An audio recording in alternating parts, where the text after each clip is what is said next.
Shabbat shalom for those of you who are joining us on YouTube.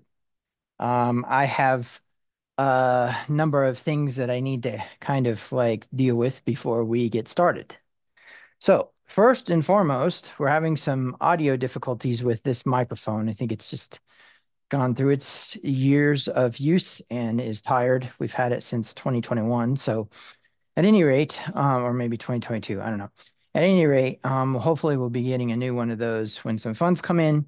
But um, so if we do have some audio issues, I apologize. I would love to say that we'll edit them out, but with the busyness that we have in our lives, it's possible that that might not happen. At any rate, I wanted to clarify something from last week. Last week I said that Hebrews did not depend on clocks. And during Midrash, one of our congregants um, reminded me that there was a sundial in the book of Isaiah and in the book of Second Chronicles. And that in that the sundial moves. And then there was another one that was like something to do in Amos or something like that. Let me clarify some things. So, first of all, I said Hebrews are not dependent on clocks, nor should you be in the sense of what we're getting into with this. I also mentioned and I also clarified that we can't just jump into a a schedule-less environment. We have things like, for example, if we have walk-ins, right? Let's say that we have a business and somebody walks in and they want service. The next person that walks in has to wait. And if it's an hour long, then they have to wait until that next hour, right? Well, that's scheduling. So what if someone walks in and they're going to be at 1 o'clock and the next person walks in and they're going to be at 2 o'clock? That's scheduling. So obviously there's somewhat we can't get away from it. But Yeshua did say, do not say, I will go to this city on this date and conduct this business, because you do not know whether tomorrow will come, for tomorrow is not promised. Meaning that a Hebrew is supposed to live in the moment. But see, in Christianity, everybody takes Yeshua's words to the extreme. In Christianity, everybody takes words literally and everybody carries things out to this completion. There is no completion. There's no fulfillment of Torah, how a Christian understands fulfillment. There's no fulfillment of prophecy. What do I mean by that? I mean that wording in the Hebrew sometimes is in the past tense, present tense, and future tense. And that is on purpose. That's not some ignorant or anti-English grammar challenge that we're getting into here. They are said that way for a reason, for emphasis, etc. Hebrew grammar is powerful. Okay, so obviously you can see by the titling, cycles part one, cycles part two, we're going to be talking about cycles, but it is not what you think, right? So the first thing that we need to get into and the first question that we need to ask is, after day one, which was what? Light. Obviously not the light of the sun or the moon. Day two is the separation of the waters, right? And dry ground, and the waters being gathered in one place in what's called a mikveh. And then finally, day three, where there was fruit-bearing trees and seeds. Day four, where there was sunlight. Day five, where there were teeming things, whether they be in the ocean, in the air, or on the ground. Day six, where there was the dominion and creation of man and the dominion of man. And then day seven, where there was a rest. Our question arises, did everything stop after day seven? Young earthers say it took 7 days, right, to create the heavens and the earth. But Torah itself doesn't even communicate that. But the question that we need to ask is, if there was any creation of anything after the fact of that seventh day, can we prove it? Is there anything that indicates that there was a creation of something after the seventh day of rest? Well, the answer to that question is yes, right? Probably the most precious thing that was created, and that was Isha, right? The woman, right? And the feminine principle, Nekeva, was a part of that process, right? So our question we need to ask is if that's true, was there another week's worth of creating and then another Shabbat and then the end of things? Or did it never stop? And if it never stopped, then all of a sudden what we have is God continuing to create. And we're going to go with the word God on this one. God continuing to create, the G word, continuing to create, cycling through, stopping at Shabbat, right? Resting on Shabbat, creating again, resting on Shabbat, creating again until now. And I will propose to you, if that's the case, then one of the things that we need to closely pay attention to, the first one is obviously, if that is true, then that is a return to zero that we've talked about a little bit with our circle. Okay. And we're going to get back to our circle in a little bit. But I think what's more important to realize is there's a repetition. Now, in Isaiah 45:7, the word create is used. So let's go there. Isaiah 45:7.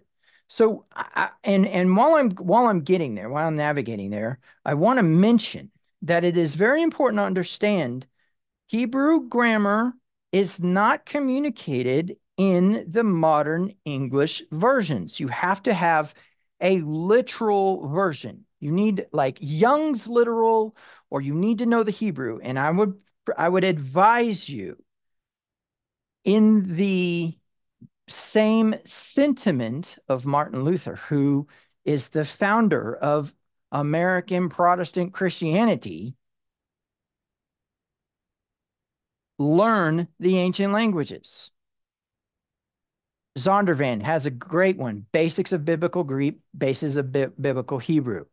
That that's where I started, right? Now, granted, I eventually studied with actual Hebrew speakers and actual Hebrew lifestyle keepers, right? And so I think that's important. But in the meanwhile, the basics of biblical Greek and the basics of biblical Hebrew are wonderful, right? You can also get the Aramaic and also the Ugaritic. I butchered that, but that's okay. So at any rate, we are going to Isaiah 45:7. So here we go. There's a couple of things that are very, very important here. But the biggest one is going to be, this is about Cyrus, the anointed one, right? There is a concept here that he is the Messiah who is going to bring about the return of the children of Israel to Jerusalem. But he declares something to Cyrus that is very, very important. And it was something that a Gentile, uncircumcised king would need to understand. And it is, I create the light and make the darkness. I send good times and bad times. I, Yahweh, am the one who does these things. Let's take a look at that in the Hebrew. And in the Hebrew, we have this word right here, which is going to be bore. But in the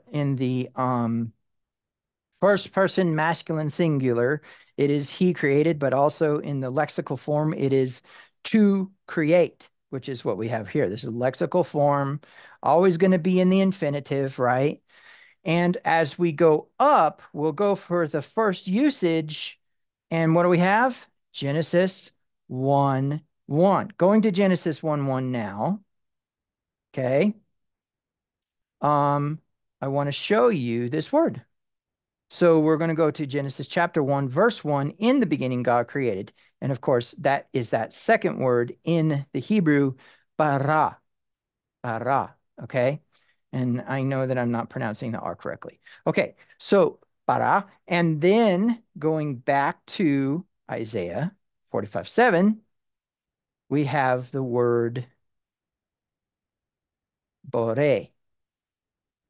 right? Bore, right there. And look at that. It is creating, okay? This is important. In the English, it is what? Create, which is what? Infinitive. Let's talk a minute about grammar.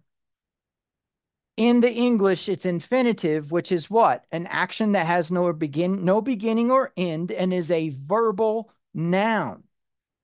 To create. Okay? It is not the same as a participle, which is an active process. The infinitive is passive, okay? And I think that is very important for people to grasp or understand. The infinitive is passive, okay?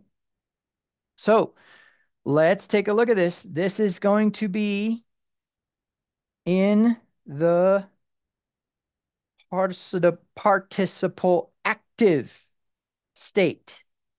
A verbal adjective which can modify nouns or be used as a substantive in its own right because it functions as an adjective. The participle possesses gender, number, and state. Okay, what does that mean? That means this is actually I am creating. Okay, I am creating. Now, who's he talking to here? Who's Yahweh talking to via Isaiah? The prophet Isaiah is addressing Cyrus, king of Persia, an uncircumcised Persian, not a circumcised Israelite with the promise, not a child of promise. And yet he is calling Cyrus the anointed one, the Messiah, right? But now watch this. As he addresses Cyrus, he wants Cyrus to know, I create. No, that's not what it says in the Hebrew, is it? I am creating. Now, watch this. In that sense, we need to look at the rest of this situation here, which is what? I am creating darkness. Okay? I am making shalom. I am creating evil. Translated calamity here, but we know what Ra is. It's bad. It's evil. There's no calamity translation here.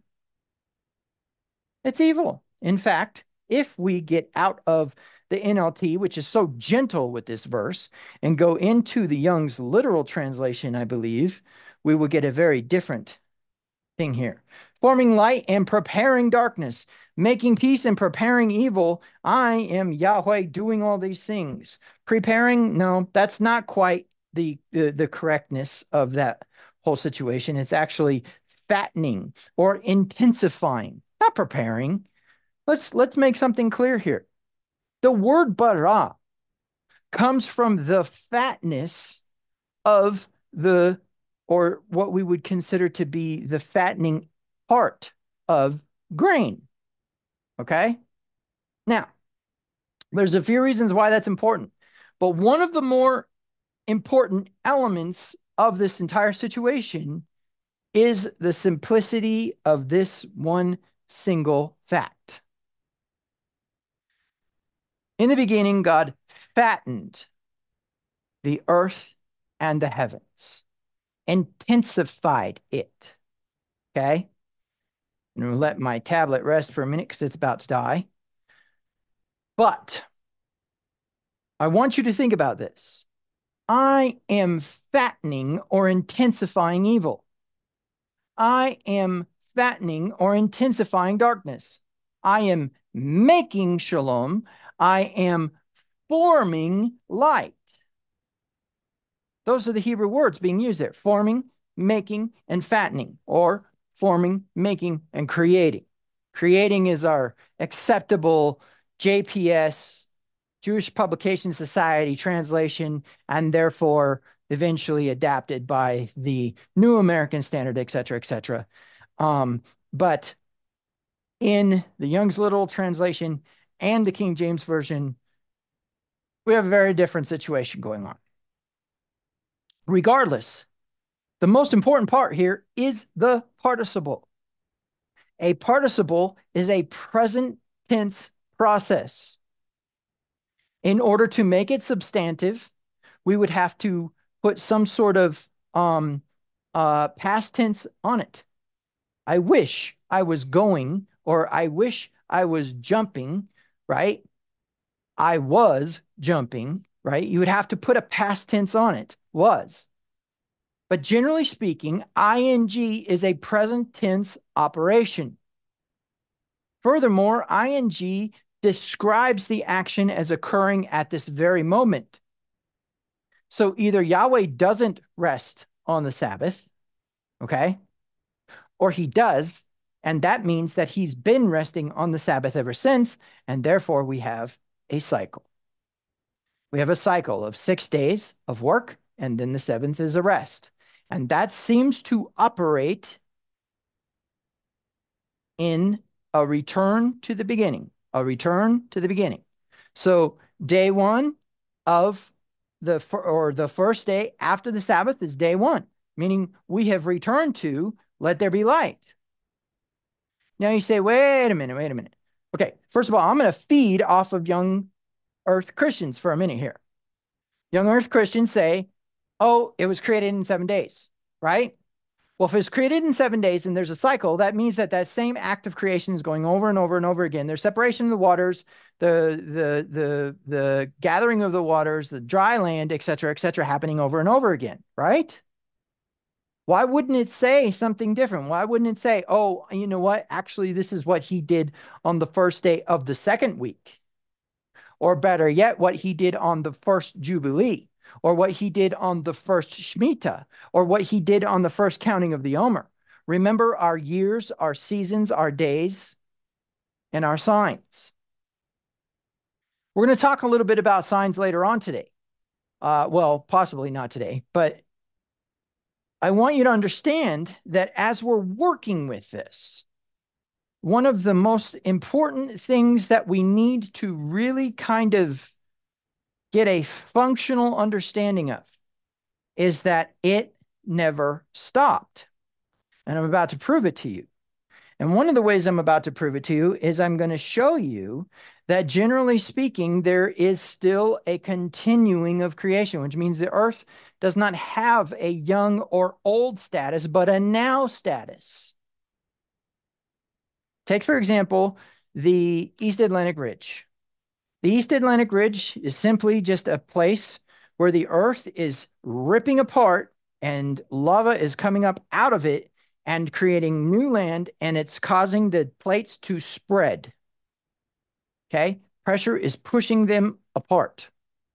And as pressure is pushing them apart, the plates are moving away from each other. Now, it has been proven and has definitely been dated that that's about a 5,000 year period from when that rip started. Okay. So we could get into all kinds of speculation about what that is. It have something to do with the flood, et cetera, et cetera. Who cares? Right now, new dry land is being produced. Albeit there's water over the top of it, it's still land. And once it reaches the shore, 5,000 years ago, it's dry. Okay. So as far as the waters being gathered into one place, we could talk a lot about the ice caps. We could talk about a bunch of things, but let's just go with the idea that in its simplicity, there is water gathered in a place. What's my proof of that? Colorado is not beachfront property. What do I mean by that? I mean the waters have been restrained by the dry land to this day because of new earth. Because of new earth. Now, is it new in your sense? No, it's 5,000 years old. But the premise is that that's what's restraining, right? So our plates moving apart from each other. And of course, there's parts where the plates are going under each other, et cetera. We can get into all that mess. But the premise is that there's new earth. Go to Hawaii. There's new earth. Dry land. Register that with your brain. There is new earth being created. So We could get all atheist and we could get all scientific and we could go, oh, well, that's a volcanic process. It's a hot spot as a result of the plates, blah, blah, blah, blah, blah. Or we can accept that that is still a continuation of in the beginning God created. No, in the beginning God is creating the new heavens and the new earth. Now, I know that that's a little bit hard to handle because we get into Revelation and there's all kinds of hope and the rapture and blah, blah, blah, blah, blah, because Christians just don't want to be uncomfortable. But you need to understand that's new earth, okay? Volcanism creates new earth. So you can attribute that to your creator who says that's what he does, or you can just go with some crazy scientific thing that just some mechanism that started without anybody's permission and without anybody's help and is just ticking away. Okay, fine. I don't really care. All I know is it's new earth, which means it's creating. Creating. Is that true of water? Well, every time the polar ice cap melts a little bit more and a little bit more mist is put in the air, the oceans rise just a little bit more, interglacial period, we're getting new water. You say, well, but it's not really new because it's all stored up there. Okay, but it said let the waters be gathered into one place. So day 2 is still in its operation. If we were to get technical into the separation of the waters, the difference between a vapor and a solid and a liquid, we've definitely got separation of waters. Again, I know that's stepping on all kinds of creationist toes. But creationists have yet to admit that there's a fire breathing mechanism within the dinosaur's head. Won't get into that either. Okay, so the premise is we very much need to understand that we are in a cyclical process of the creation of things, and therefore a repetition of the days of creation, and therefore an understanding that the Shabbat is still being kept by the creator of the universe. I know that that is a little bit foreign to your brain. And when we get into the idea that Eve might have been created on the 6th day of the 2nd week, we have all kinds of fun. Because now we have let man be made in our image. That's the Adam, right? From Adam comes from the rib of Adam comes the Isha, the female, the woman, right? But we could take it a step further and we could say from the Adam comes the feminine principle because it says male and female will make them, right? Male and female, he made them. That's the Nekeva and the Zakar. The Nekeva being the feminine principle, not a female anatomy or body. Okay? And I think that is a very, very important fact. Now, there is another piece of this puzzle that we need to talk about, and that is the concept that we have two accounts of creation. We have Genesis chapter 1 and Genesis chapter 2. We have Adam being put into the garden twice. We have the creation of Adam in Genesis chapter 1 and then the creation of Adam in Genesis chapter 2, but we have different wording. And I think that's a very, very important fact. So one of the processes that we need to discuss that we will eventually identify as cyclical is the processes of making, of creating, or of forming and what that entails. Okay, so when we're dealing with this process, I think it's important that we document it. So let's jump over to the board.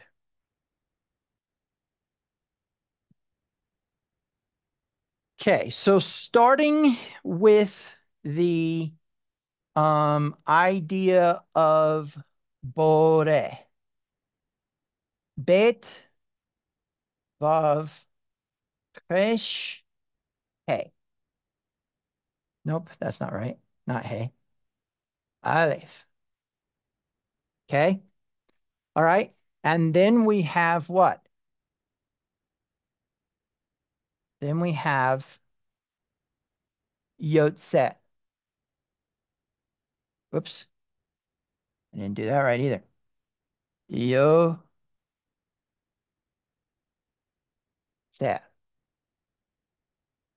Okay. And then we have O se. Okay. Now, let me circle these.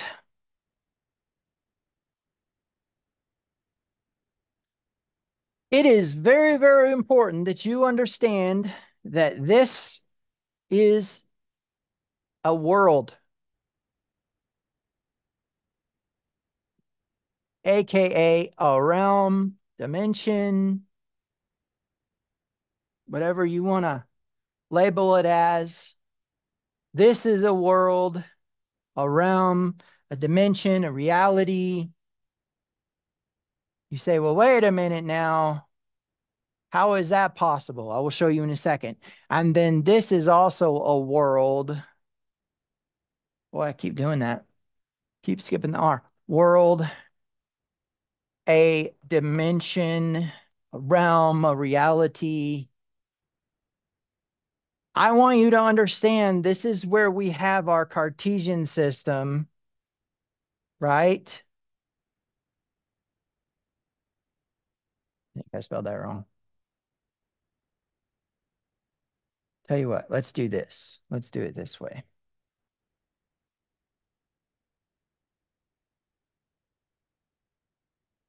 Let's go height, width, depth, and then let's not do it that way either. And then time. And I'll just put a dash right there. Height, width, depth, time. This is our perceivable reality. This is our tangible reality. Okay. That's our tangible reality. And one of the things you need to know about that tangible reality is that it has the senses involved with it, right? We can see, gonna biff this ear. We can hear, that doesn't look too bad. We can smell,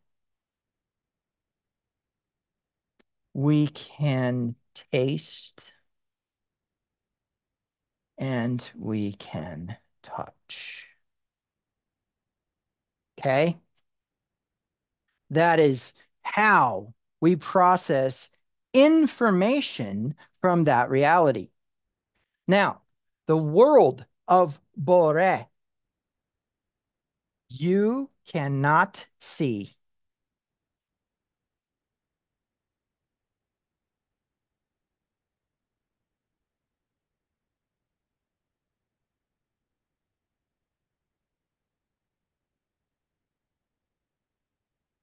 Tangibly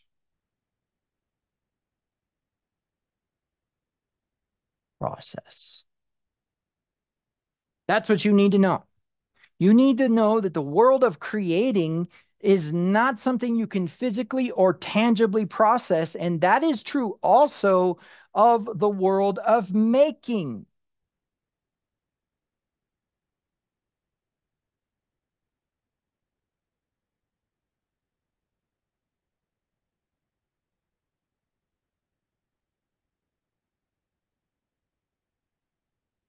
Now, why is that so important? Because now what we get into is we get into skepticism.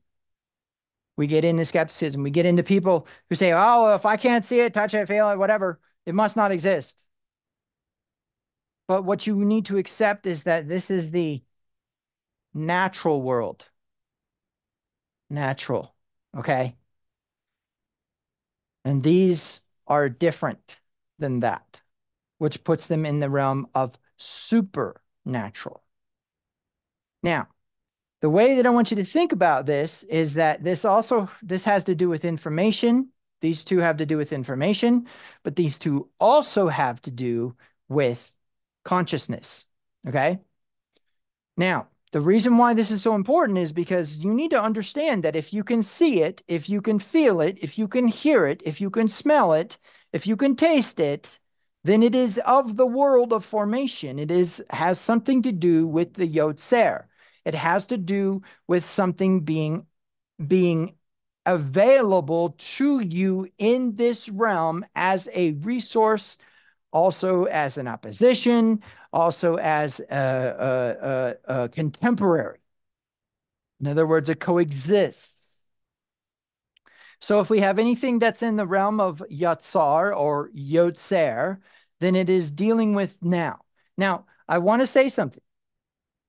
Most Kabbalists will put Yetzirah in a different realm, and they will make it such that it is not something that is readily perceivable by the natural order processes.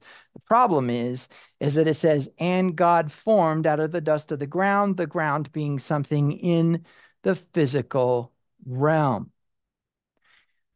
Unless we accept that Adam and Eve were in a different world before they were here in what we now perceive as our world.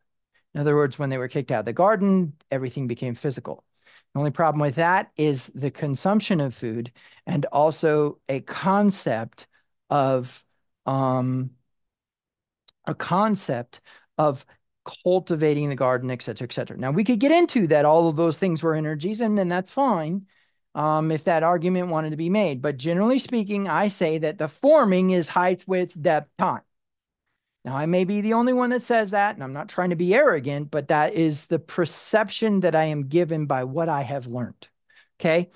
Now, why is that so important? Because when we get into when we get into Asa or we get into Bara, we have something interesting going on. Okay? So let's talk first about Asa. Okay? Asa. Let's go back to the board. So our first word, Asa,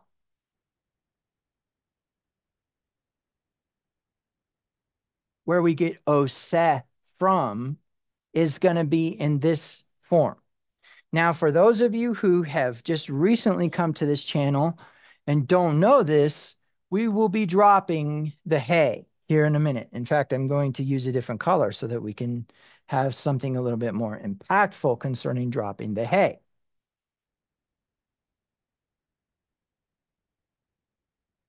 Sorry. Okay, so we're right. I wrote out the word asa here in Hebrew, right?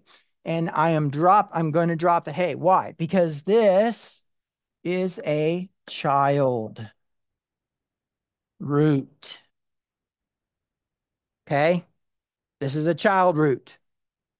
And if it is a child root, then we can readily accept that the hay can be dropped and we just have that right there, that parent root. Okay? All right. So then if that's the case, then we can go to the lexicon and we can look up this ayin shin, right? We can look up this ayin shin. So let's let me pull this up on the tablet real quick. Among other things, we're having battery issues today. All right. So we can go, and what I'm going to do is I am just going to type in the Hebrew letters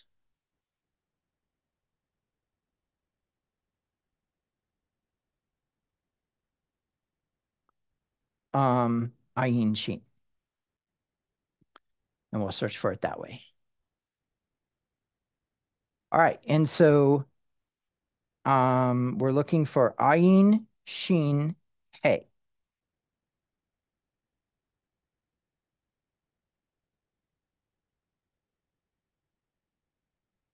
And actually, we could potentially use ayin shin by itself, but I want to go specifically. And I tell you what I'm going to do. What I'm going to do instead, because you know what, since there's a lot of new people, I'm going to go ahead and explain this really quick. Let me jump over the board. I apologize. I'm going to kind of tangent for a moment. Okay, so the ayin, okay, is a very unique letter in that it has actually two meanings to it. And if you're not careful, you'll encounter this and get confused. For example, this Hebrew word here, which is resh ayin, means friend. Okay. And this um word right here means evil. Now, the reason behind that is because before Torah was written, there was a 23rd letter of the Hebrew alphabet called the Ga. Okay. Actually, this. Okay. And the Ga had its it had its drawing as a twisted rope. And the Ayin had its pictograph as an eyeball. And so when we're looking at um, this word here, this has to do with watching over a friend, right? Watching. But evil has something to do with twisting.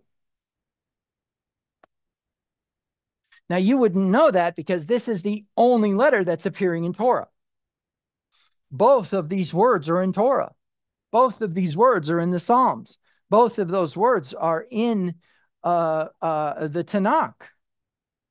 So that's why I'm going to go ahead and I'm going to get the Strong's number instead, because I don't want to get an ayin sheen that's actually the ga and us be in the wrong realm. So let's go do that real quick.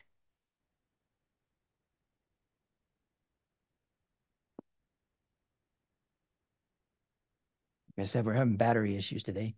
Okay, so I'm going to just go ahead and jump over to our Isaiah 45:7, jump in and get our first Hebrew word in that scripture, and we're going to get right there. Bam. Copy. That's how I should have done it to begin with, but I forgot about that ayin issue. So it was good. It was a good learning lesson. It was a good lesson. Okay, so now let's oh wait, I messed up. That's Yotzer. My bad. I was too rushed right there. Let's go. There we go. I saw. My bad. There we go. Strong's Concordance 6213. Copy. Go to the H because we're not dealing with the G's. And we have liftoff. There we go. Right there. Okay. And it's coming from the pictograph of the ayin and the sin, which we could get into. And I want you to notice that there's no pictographic definition right here. Okay. And there's no nomadic definition right there. Meaning we're going to have to be careful with the definition of this word, right? But it means to do, right? Action, do. There is no concrete. There is no abstract. It's just do. It's an action. To bring to pass, to bring about, or to act or make, right? And it says an activity where one exerts strength or faculties to do or perform something, an action, okay? And then, of course, we can get into a number of things, we can get into different versions of it, but in the end, it's all still the same. Asa, no matter what, asa, okay? Me asa is work, me asa. Now, you want to know something interesting? That's not in the commandment for Shabbat. We'll get into that at another time. Okay, so now let's jump back to our, well, let's talk about this for a moment. So Yeshua encounters the woman at the well, right? And he says to her, he says, you are worried about worshiping on this mountain. You said the Jews worship on this mountain. He says, but you need to know that there is a time coming and now is. Look at that present tense speech. And now is. What does that mean? That means that it has always been this way, but you're about to learn it. Make no mistake. Yeshua talking to that woman at the well was not the moment when all of a sudden people were going to worship in spirit and truth. True Israelites who realized their identity not only in the realm of earth, but in the realm of heaven. In other words, the Son of Man versus the Son of God did what? Worshipped in spirit and truth.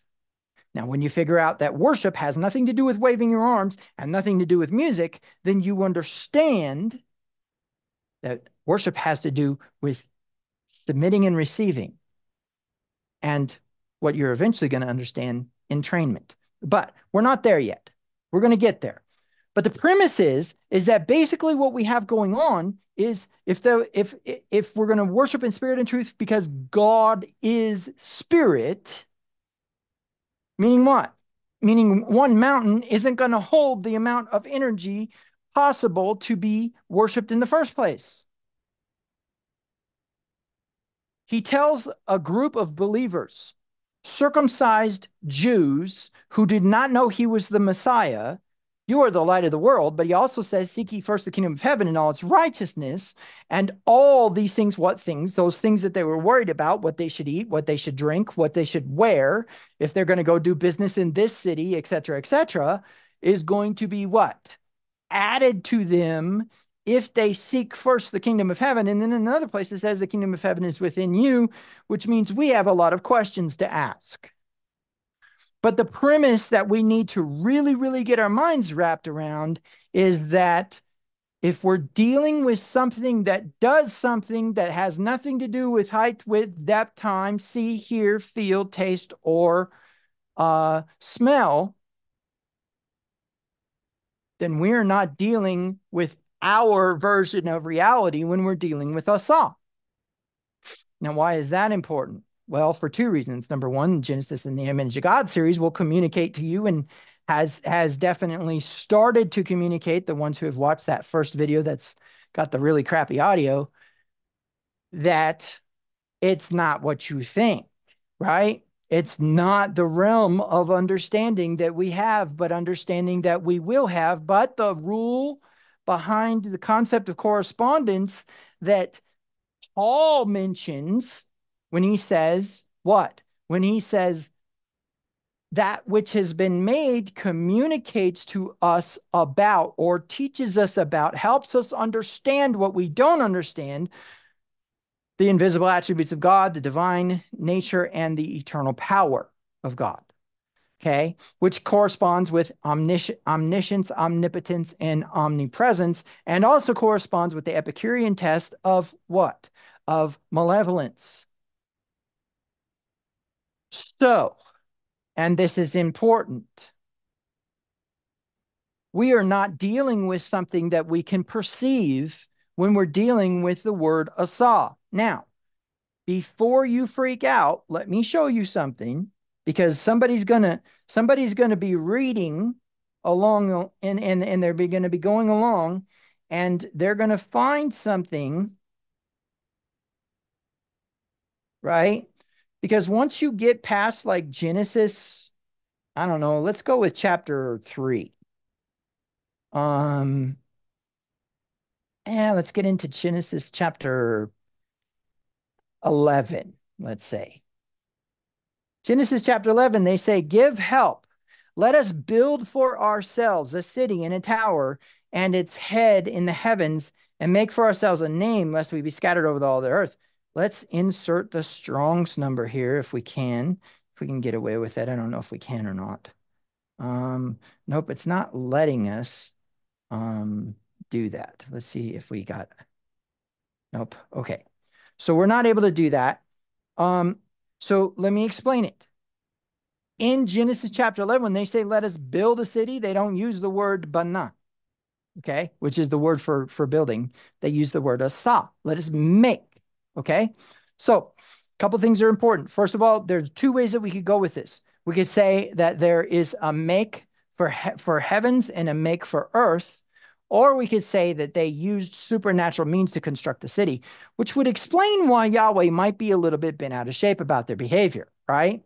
Okay, so the way that I want you to think about this is more along the lines of that first usage is kind of indicative of what the word means instead of trying to adapt it to your cultural or your logical understanding. Let it be what it is. Let it be what it is. Okay. All right. So now, if we were to go into the, if we were to go back into the Hebrew here, let's see where we have asa occurring. Okay. Ayin, Shin, Hey. Ayin, Shin, Hey is here, and Ayin, Shin, Hey is here. Well, let's see what that is. Well, first of all, it says, Ani Yahweh asa kol ale. I make, no, I am making all of these things. But look at this. This one specifically is asa shalom, making, okay? Making or doing or actioning would probably be the best way to say this. So let's get this straight. Height, width, depth, time, we're talking about actually forming light, which means light is being created from something. Forming light, okay? Now we know that bara is inappropriately translated as creating, so we'll go to intensity and we'll talk about that in a minute. Intensifying darkness. Making or actioning shalom. Intensifying evil. Okay? All right. So what was my original point? My original point is that we needed to prove that it didn't go 1, 2, 3, 4, 5, 6, 7, stop. And if it didn't go 1, 2, 3, 4, 5, 6, 7, stop, then perhaps maybe we don't have a young Earth. But here's the crazy part. 1, 2, 3, 4, 5, 6, 7, stop doesn't also actually equate to an old Earth either. It equates to a now Earth. And that proof is in Isaiah 47, where he says he's still using those mechanisms. Bara, Yetzah, and Asa. Okay. So now let's go back onto our board here. Let's go back away from our tangent, back to this section here. Okay. All right. So then the one that we haven't looked at yet is this bore. Now, there's a number of things that we need to do with bore, but let's just go ahead and start a new page and we'll write bara at the top. Okay. Bara. I know I'm not pronouncing that correctly. Okay. And we know that this is to intensify. Actually, I do not want to use red here because I try to use red usually with my negative stuff. Let me go ahead and let's write this a little bit fatter and we'll write it in light green.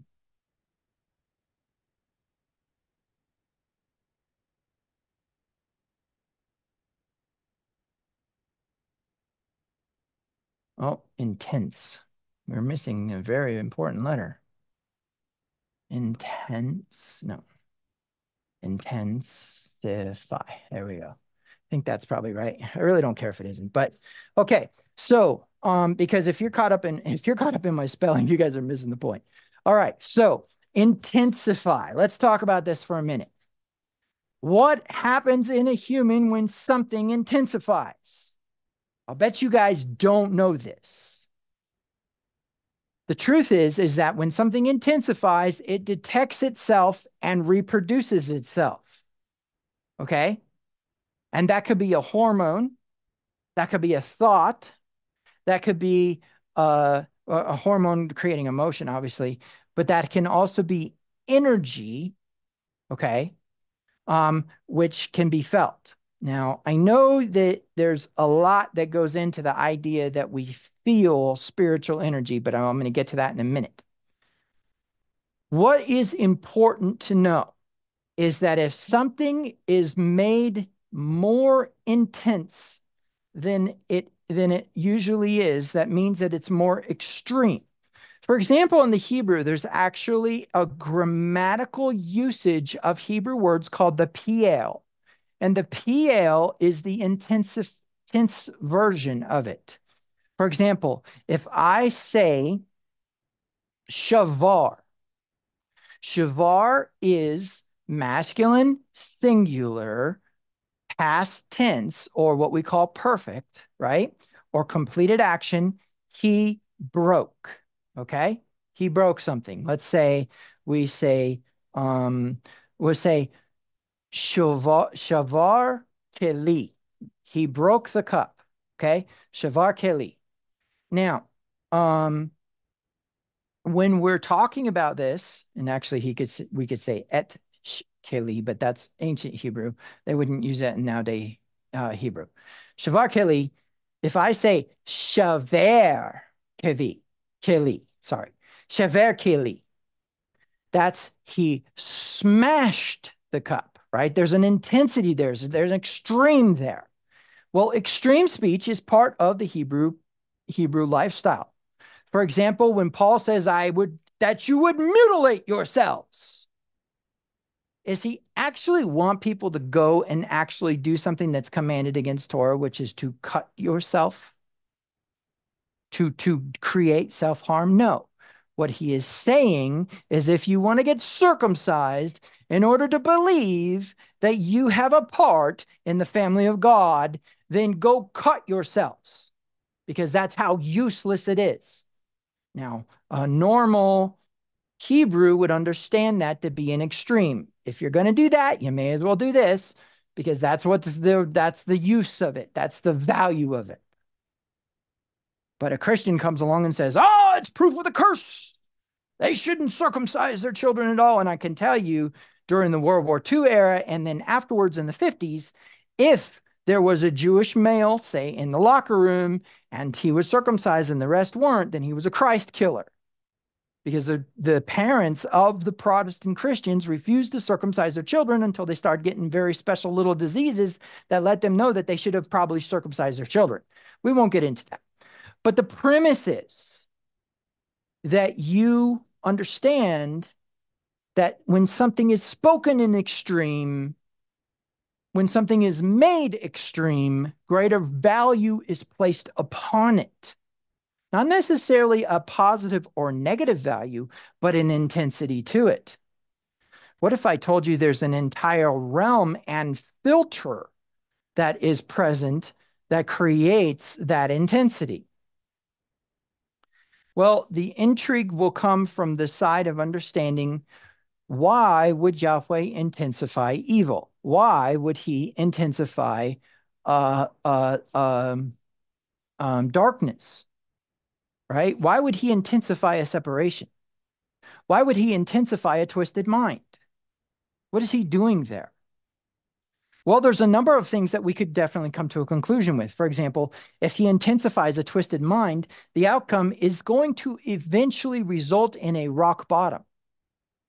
Look at Nebuchadnezzar. Nebuchadnezzar, king of the known world, conquered the entire known world as they knew it back then, right? Definitely wasn't the entire known world, but what he understood to be the known world was his, right? Including Jerusalem. All of a sudden, out of the middle of nowhere, God gets tired. He gets tired of Nebuchadnezzar's BS about false gods and all that. Why? Because, and this is interesting, in ancient Babylonian archives, it is found in evidence that he actually was not a believer in the gods. He was a monotheist. And that he let the people practice the idolatry because that made them happy. Whoa. That sounds like do as thou wilt and harm none, right? That sounds like do what's right in your own eyes, Judges, right? I think it's chapter 9. The people did what was right in their own eyes, and all of a sudden, what? Yahweh sold them to Midian. Yahweh sold them to Midian for no price. That's all just crazy stuff. We're not going to get into that. But you see my point. Do what's right in your own eyes. Nebuchadnezzar allowed it. Why? Because the people were happy. They behaved. It's right in the Babylonian archives. And so, as a result of that, we know that Yahweh got tired of that BS. He got tired of that junk. And so all of a sudden, out in the middle of nowhere, a prophet goes to Nebuchadnezzar and says, and next thing you know, Nebuchadnezzar's eating grass for 7 years. Remember the band around the tree and all that other jazz? 7 years later, he writes a letter and says, I worship the Most High God. I worship El Elyon, in the Arabic, Allah.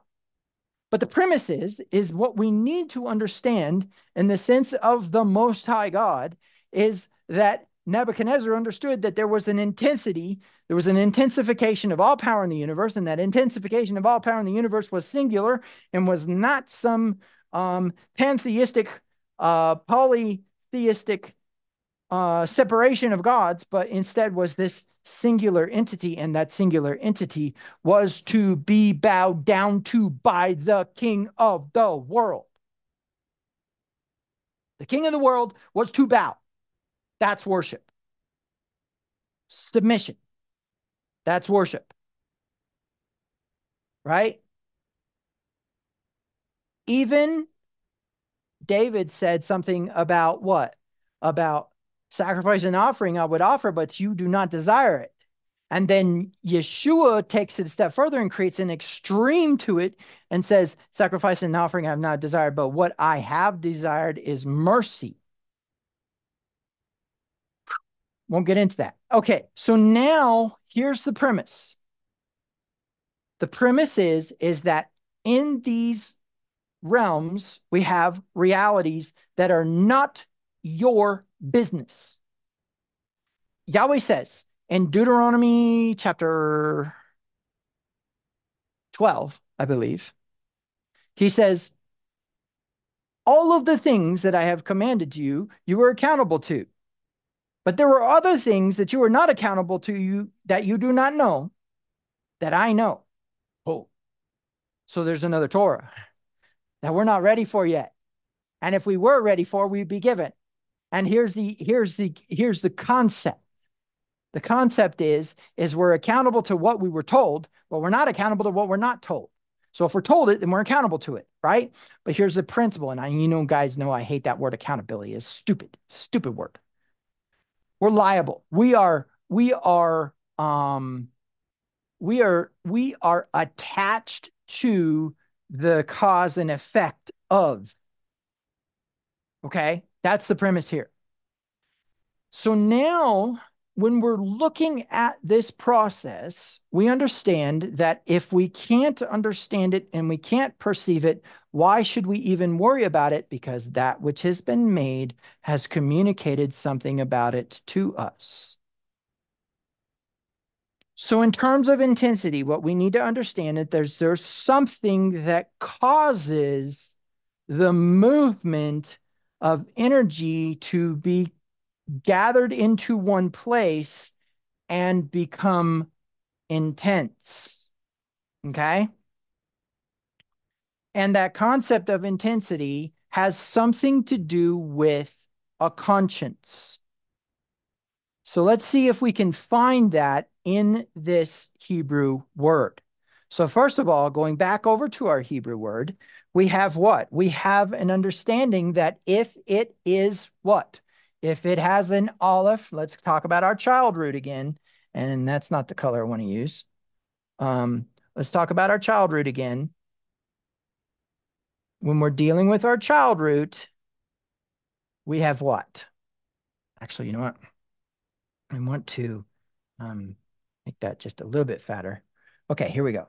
So child root is going to be anything. Ooh, that's really fat. Boy, I'll bet you there's some people who love what I just did. Okay, child root is going to be what? Is going to be the hay. It is going to, or it's going to be the yod, the hay, the vav, and aleph, and I'll represent it by X's, the doubled last letter. That's a child root, which means what? We can just get rid of that, right? We can just get rid of the aleph, and here's our parent root. And our parent root is the beit resh. Oh, boy.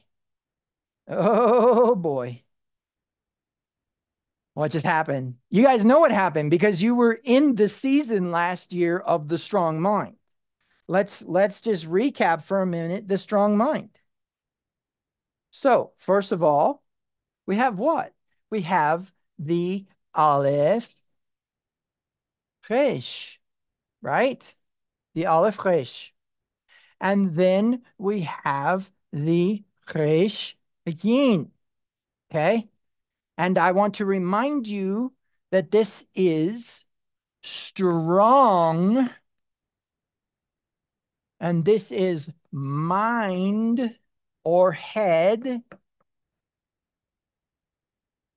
We need to dial that back just a smidge, but that's okay. We're good right now. And this is twisted mind. And I will remind you that the difference between the two is the Aleph comes first here, which means it is in the rightmost position, which means it's in the place of honor, which means it gets the best treatment, and therefore it's augmenting the Resh. Meaning what? Something is making the mind strong. But in this case, the Resh is in the rightmost position, and therefore the Resh is the head, and the head is causing something to happen. It's causing the twisting, which means we create the twisting. Well, what are these words translated in the English? For those of you who were here last year for just about everything, let's go ahead and write them up here. This is the root word for light. This is the root word for what?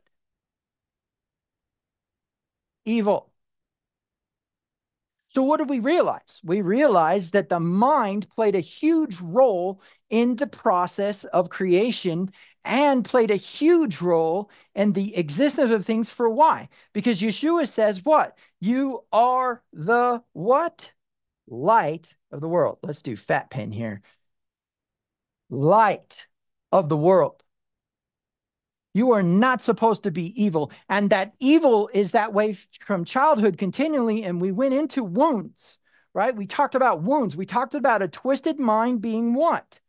Well, go back to my Renewing Your Mind series, which consequently is on hold at the moment because there's more for me to learn and understand. And of course, as you know, I also do not preach it with something like this until I know I can live it. And the next thing that I need to get into, I need to really put into practice first.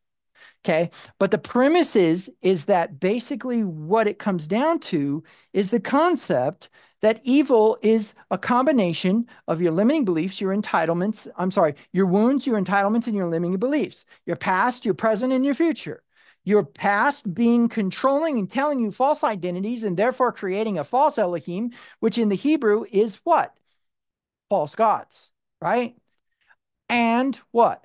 Present tense being what? Being entitlements, that you have a right to something you don't, and you perceive that you do in this present tense time, based possibly upon your wounds, or based possibly upon your limiting beliefs, or based possibly upon your fears, or based possibly upon insecurities. But the premise is you feel like there's something that you deserve that you don't. Okay? And that can be negative. It can be that you deserve punishment when you don't. And then, of course, your limiting beliefs, which is what? Your beliefs about the future as to whether or not you can do the things that you were created to do. The aspirations that you have, the dreams that you have that are limited by that, I don't know if I can afford it. I might not be able to do that. I don't have the time. Those are limiting beliefs. Now, those are really, really benign limiting beliefs compared to the ones that are like, you'll amount to nothing, and so don't try. What's my point? That's evil. That's the twisted mind. That is the 90% function. 80% function of humanity.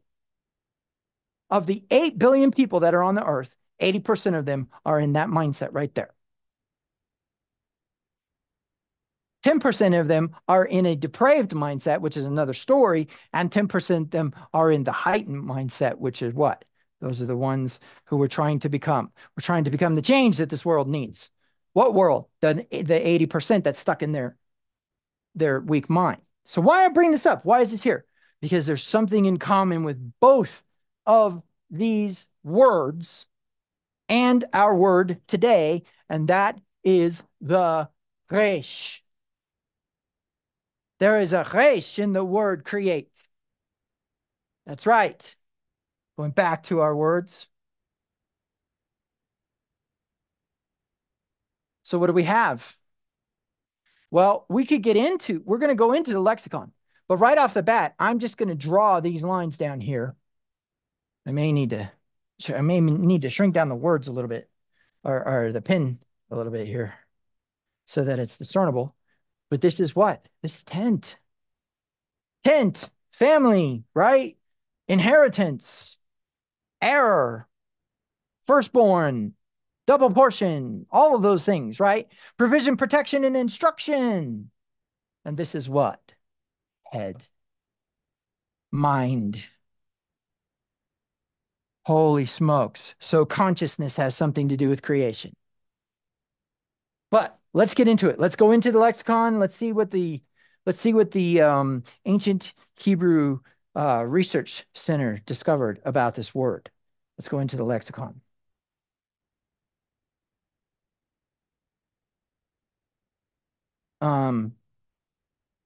Give me 1 second here. This is still having some battery issues. Let's see if I can remedy it.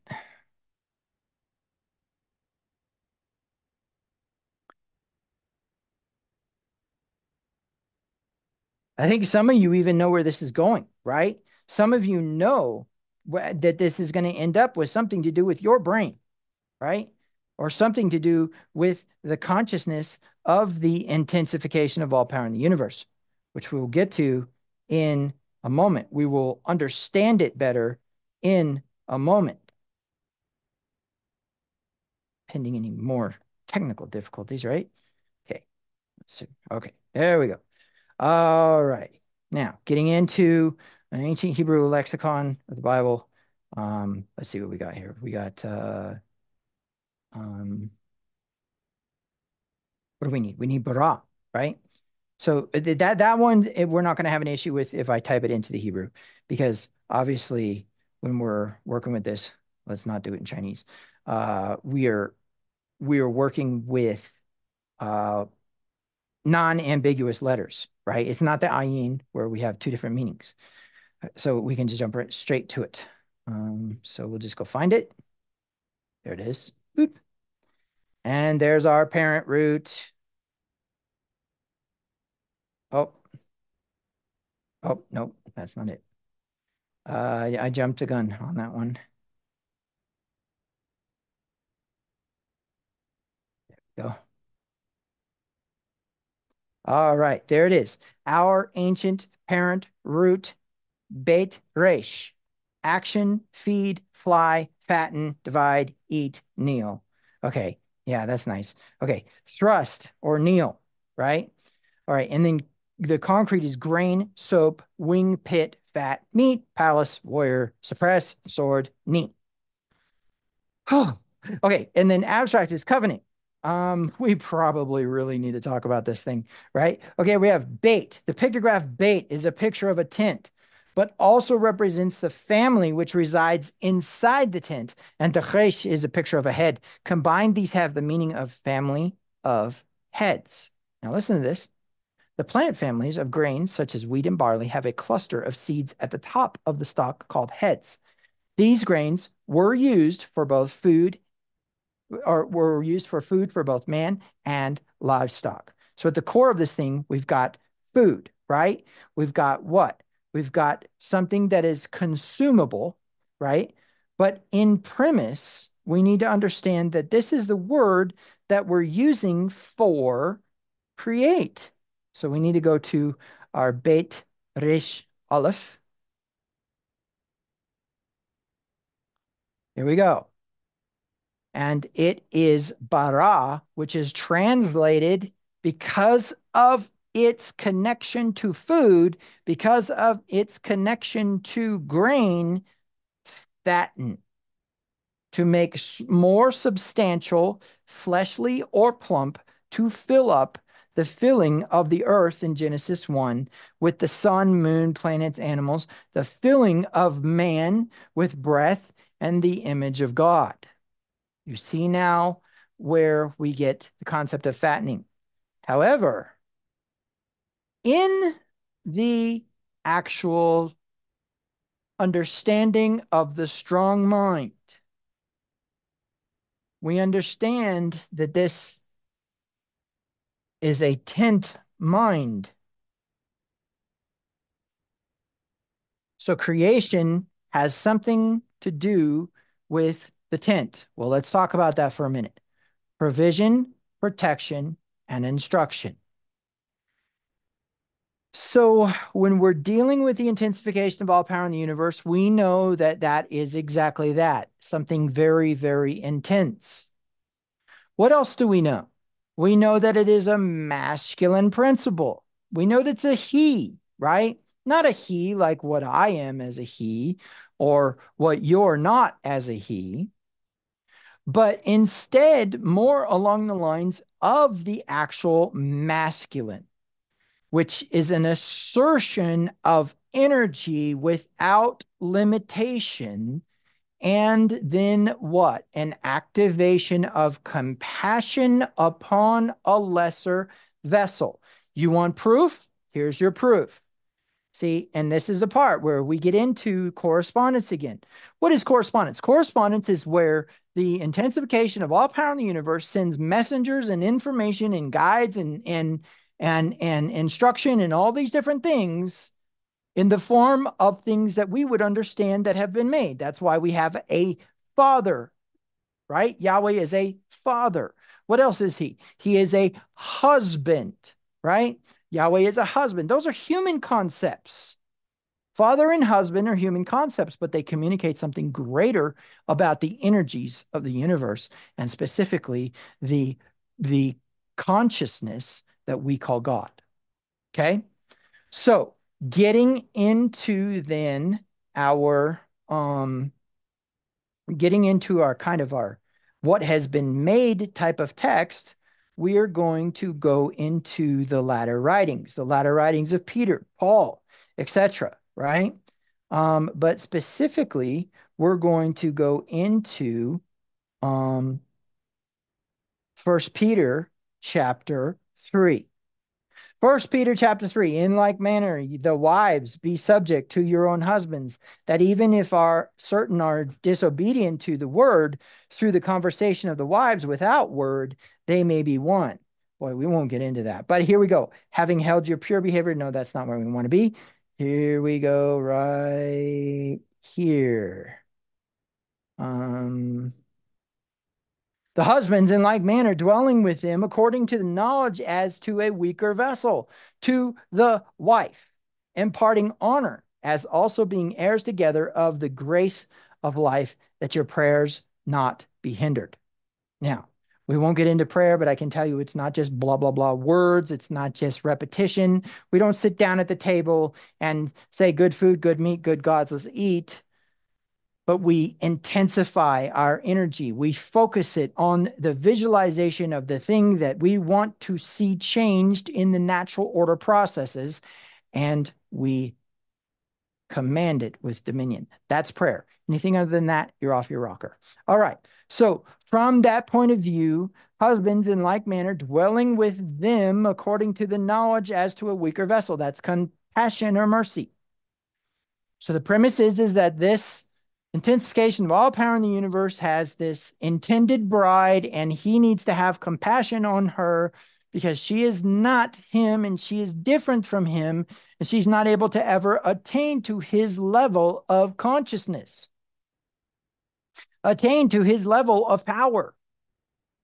And so as a result of that, this bride, this vessel of reception, this female principle cannot ever be that thing. And because of that fact, he needs to what? Protect. Provision, protection, and instruction. Instruct for what? So that she can go from a weak mind to a strong mind, right? She can go from a little bit of knowledge to a strong knowledge. She can understand things differently than what she has in the past in order to become more wiser, to become more powerful, to become more intense, right? So where does Bara play a role in this is in the difference between the strong mind and the weak mind, but specifically the tent, provision, protection, instruction, inheritance, etc., etc. But in the end, the bait being a representation of a vessel of reception, but also being a representation of the things that will be going into it, which is that provision, protection, and instruction. I want you to know that when we talk about evil being intensified, we need to understand that that is the result of this single process of what? Of where sin abounds, grace abounds much more, but it is not the wrath of God who leads us to repentance. Now, I know that's the English version, and if you study out the Greek, it's a little bit funky, it's a little bit different, but the premise is true. The concept is true. When you are in trouble, and you're in a lot of trouble, you do not move in the direction of feeling sorry for what you've done. You do not move in that direction. The direction you move in is a hardened heart. You harden it more because there's more pain and you have to tune it out. You have to get rid of it. You have to make it go away somehow. Addictions, right? Disassociation, right? Not being in the present, dwelling in your wounds, dwelling in your limiting beliefs. And so the premise is that it is not conducive to an evil mind to what? To stay evil. Eventually, it would seek the light, but only after a kindness. Now, here's the intrigue. What Yahweh does is answers the question, not answers the question, answers the request. So you take and you think about Torah as the law, oppressive, destructive, curse. But it says, thou shalt not do something. Let's say, let's go with bearing false witness. Bearing false witness has nothing to do with lying. Bearing false witness has to do with, on the mouth of two or three witnesses, let every judgment be established. And the witness who brought forth the testimony is the one who executes the judgment. In other words, he who brought forth the accusation throws the first stone. Now, I know that's a little bit different from what Yeshua said, but I'm talking about Torah here, okay? And I will propose to you that if you go back and do your research, John chapter 4 that mentions those things doesn't actually exist in the earlier manuscripts.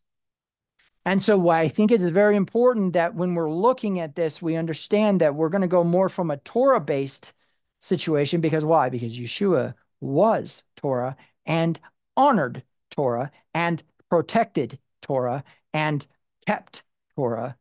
When I say kept, I mean like he kept it close to his heart. He honored it. He kept it. He was it. Okay? So going into Torah, this is the simplicity of it. A judgment that occurs has to occur on the mouth of two or three witnesses. If there are two or three witnesses and that witness brings forth testimony, that one who brought forth testimony is the one who has to actually execute the judgment. Okay? So what? Bearing false witness means you're throwing a stone and you actually didn't witness what you had going on. Now, what if that stone is your mouth? Ooh, you're falling into an area where you probably need to beat your chest a little bit more in Yom Kippur, aren't you? Okay, so the premise here is bearing false witness is a sin. It's a violation or it is a transgression of Torah. It is hamartia, separate from the colony. Hamartia, separate from the colony, right? Outside of the camp is hamartia. Okay, so, and that's a Greek word, by the way. Okay, so the premise then is if sin is a transgression of the law, then when you sin with your heart, you say, now this is the action, not the thought. When Yeshua said, if you have lust for a woman, you've already committed adultery in your heart. I won't get into what is the definition of adultery that needs to be present in the person's mind when they've done that, but you need to understand you cannot be condemned for your thoughts. You can only be condemned for your actions. And the reason why that's important is because you can always choose not to do what your thoughts said. Yeshua was in always tempted, but did not sin. What is temptation? Being led away of your own lust. When you are led away of your own lust, desire, when it is conceived, becomes sin. Yeshua was in always tempted, but did not sin. That means he had desire, but he did not sin. Okay, enough said. So that being the case, when we're dealing with the brain and we're dealing with this process, intent is not enough. The action has to occur. And I'm not talking about the realm of action. I'm talking about in this physical body and these choices, you sin. So what do? You get up and you say, yes, this is what I have witnessed, and throw the stone. So if this is what I have witnessed and thrown the stone, thou shalt not bear false witness. The moment you chose to throw the stone, the universe is going to answer in kind. Oh, you want to throw stones? Got it. And so now visited upon you is a demonic force that will cause you to become darker and darker and darker and darker. And only kindness will draw you out of that darkness, but only after you have hit rock bottom. Because while you're in darkness, kindness coming to you is rejected by the hardness of your heart. You have to hit rock bottom first. You have to hit that spot where you can't go any lower. And all of a sudden you notice that there's a kindness and you feel guilty, but you realize that if that kindness is being offered by the intensification of all power in the universe, then maybe you're not bad because it's reaching out to you, which consequently is a paradigm change. And that's it. It's just a different way of thinking. And that's it. And that's scary. But getting back to our text, we have this idea that the husbands in like manner dwelling with him according to the knowledge as to a weaker vessel. So what are we working with here? We're working with the idea that what? That you need to have compassion. Well, that's interesting because then we get into this thought process of what is this intensity we're talking about here? The intensity we're talking about is the extreme that the mind goes to in order to heal, or the extreme that the mind goes to when it is elevated, when it is finally self-actualized, when it is finally has an internal locus of control versus an external locus of control. When finally the value of another person is more than yourself, but then also the value of that other person activates you not trying to intensely assert correction to that person, but instead that person now is valuable and you are offering kindness to that person. Okay, so now what we understand is that there's another letter that we dropped. Remember, there's another letter that we dropped. In fact, if I go back in here and I begin pulling out lines, we have our word, bara. With what? This piece right here. Strong. Do you guys see this? The strong mind is in the word bara. Meaning what? Meaning that there has to be a healthy consciousness in order to intensify something. So when it says, I intensify evil or I intensify darkness, remember, darkness is a separation, right? It's that idea of the het sheen, that sharp separation, or choshek, as it's pronounced. And there's an understanding then that function or that concept is intensified. So what's not intensified? Let's take a look. Let's go back to our verse in Isaiah 45:7. In Isaiah 45:7, we got forming light. That's the Yetzah, right? So that is a now world a height, width, depth, time, five senses world. Meaning what? Yatsah is tangible. Light is tangible. I hope by now we've probably arrived at a place where light being tangible is not photon emission through the entropy of heat. We are not dealing with light from the sun, light from the LEDs, light from the incandescent bulb, light from the flame. We are dealing with something very, very, very different. We are dealing with the quantum level, right? And at the quantum level, something very interesting is occurring.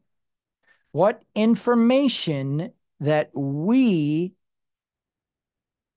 cognitively communicate to the detectors at the quantum level is what obedience the light has to the human. Now, the intrigue is that if we have an animal observe it, it doesn't work. If we have a robot observe it, it doesn't work. But when a human observes it, it changes its behavior. If that's not an argument for dominion, I don't know what is. But what I will tell you is that it is extremely obedient. Let me remind you of this. The entire universe is conspiring. What does that mean, conspiring?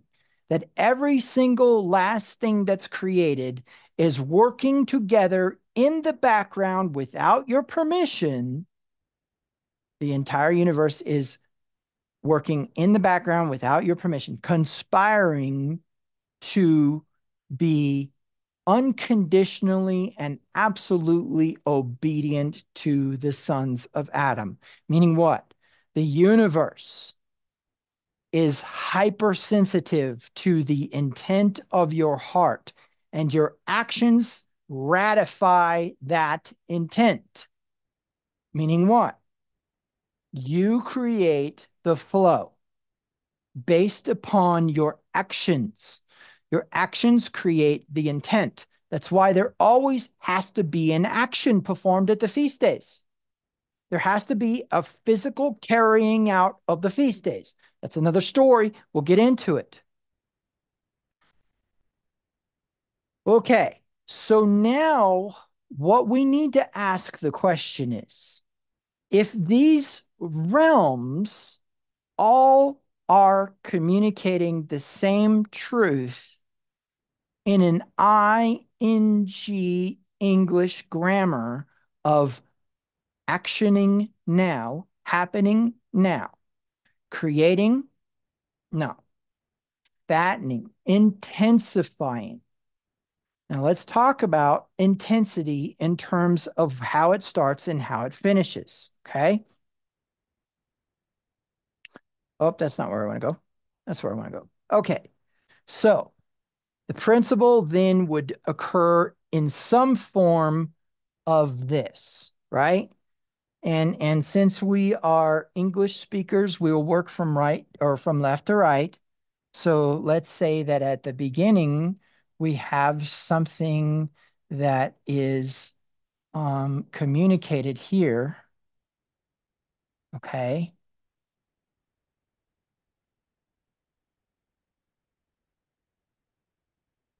So here is the inception of a thought. The inception of a thought right here. That's the inception of a thought. In fact, let me go ahead and we'll label that in pink.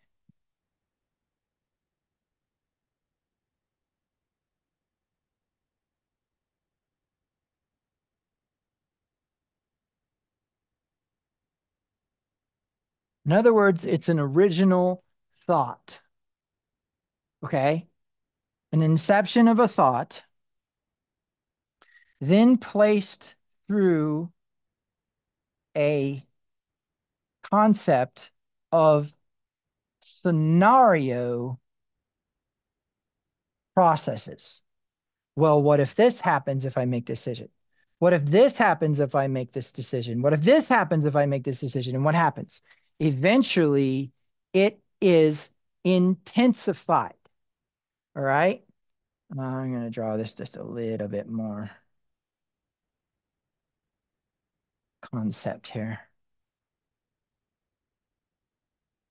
I want it to definitely be spiraling around this thing because we're gonna communicate something in a minute. Okay, so the concept here is the inception of thought, but the idea is intensification. Now, in a normal situation, the way that this would work is, or not a normal situation, but in an electronic situation, the way this is work is if you have some sort of power supply like this, let's say this is a battery, right? And we have a positive and we have a negative, and this wire is connected a um, to a transistor.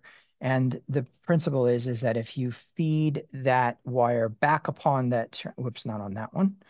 And then this wire is connected here. And the idea is if you feed that back upon itself, then it actually will intensify. And that's the principle where we have an intensity where we can go from what? From 12 volts to 120 volts or back again. Okay. Vice versa. It can go either direction depending on the coil. This idea of amplification is how we get a small, teeny tiny signal off of a, let me go ahead and switch over here real quick. Okay. First of all, let's talk a minute about a piezo crystal. The premise behind a piezo crystal is simple. You take a crystal and you assert a voltage across it. You place a voltage across its surface. What happens is the piezo crystal actually will change shape. Now, remember I taught you in times past that everything is fluid and not actually solid. The premise is that the crystal will change shape. You can't tell that it's changing shape, but it does. And when it does, its movement creates a gap or a change. If you attach a magnet to that and a piece of metal to that, then that movement attaching creates what we call a voltage. That voltage then can I'm sorry, if you create a vibration across the crystal, not a voltage, create a vibration across a crystal. So the idea is that the crystal will move back and forth. It has a magnet attached to it. A metal piece here moving back and forth creates a magnetic field. A magnetic field creates an electronic pulse. That electronic pulse is then sent out really tiny and weak, but then it flows through an amplifier and what becomes amplified and therefore a speaker. I just showed you the microphone to the soundboard to the PA system. Literally a crystal changing shape, moving a magnet, creating a magnetic field that then becomes a voltage that is very weak, goes across an amplifier, is intensified, and all of a sudden blasts out a speaker. That is the principle that we're working with here. That is the concept that we're working with here, but there's more to it because remember, we're dealing with the what? Spiritual? That's a horrible word. Why is that a horrible word? Because I promise you, when Yeshua was talking to the woman at the well, he was not speaking Greek. It is not pneuma. It is not air. Okay? It is not pneuma. He may have used ruach, but he may have used neshama. He may have used nefesh. He may have used chai, right? We don't know what he used. But it's very important to understand that regardless of the level of soul that he used in that discussion, he didn't use the word pneuma. It's not spirit, right? Okay, so in that sense, when we're dealing with the spiritual, because there's no other way for me to describe it to you in the English, we're dealing with something otherworldly that is not have to do with height, width, depth, time, or the five senses, right? So it's not tangible.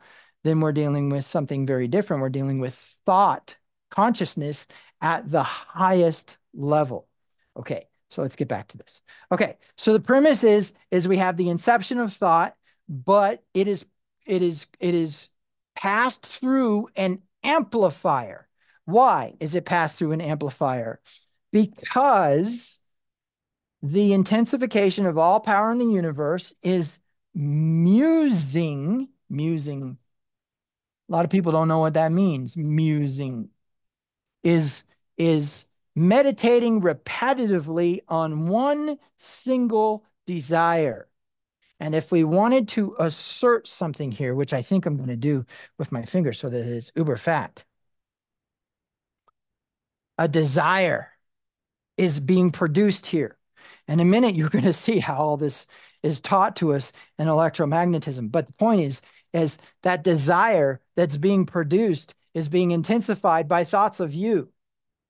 And that desire that's being produced and being intensified by thoughts of you is now going out not from a single thought, an inception of thought, but instead an intense desire and longing, right? As if there was a deficit to give.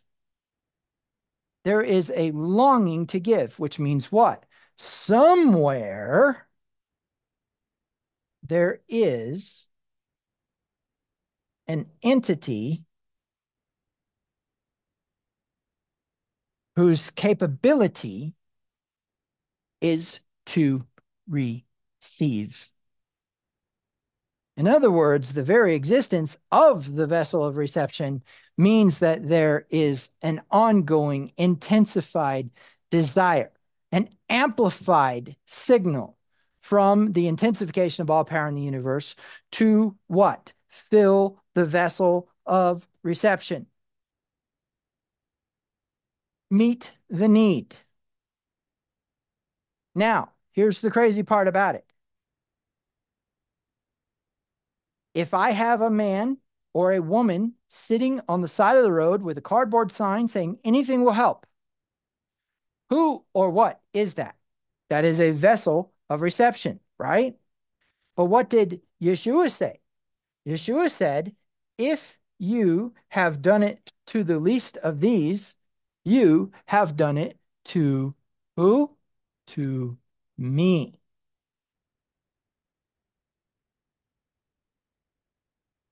To Yeshua. Where did the inception come from?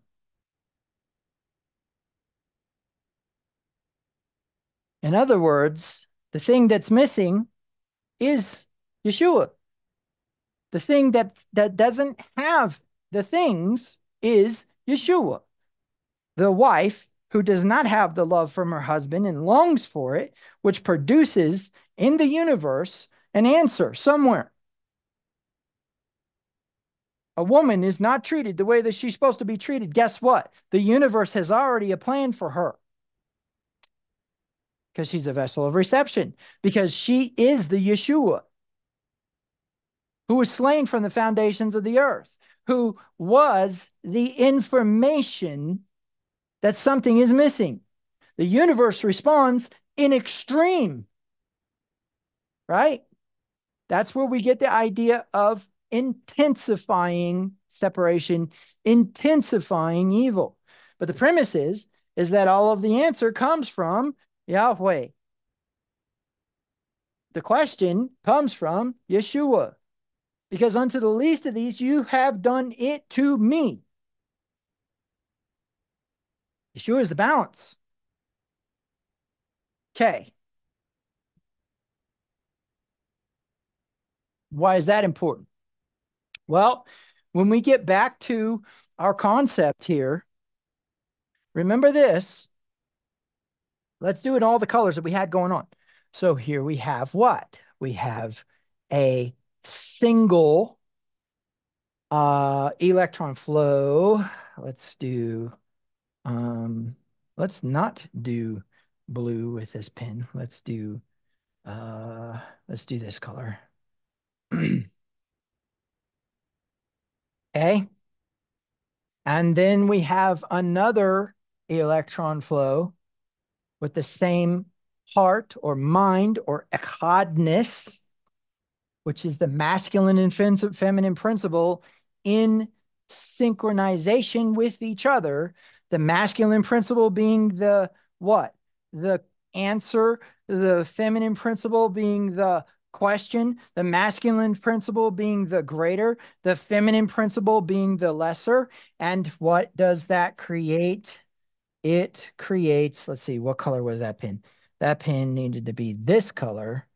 And also, I think we need to make it a little bit thinner.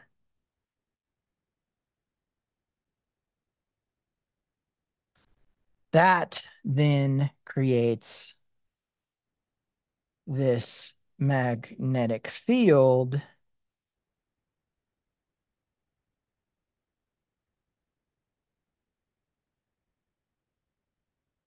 right? Magnetic field, because there is electrons traveling in the same direction. A there is a echadness, divine oneness, which creates what? What does it create? It creates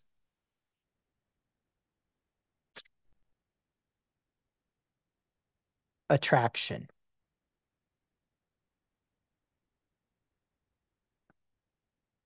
Uh-oh.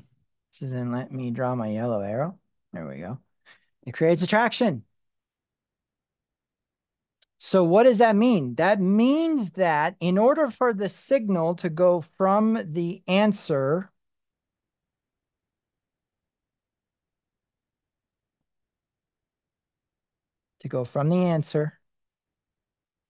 to the question,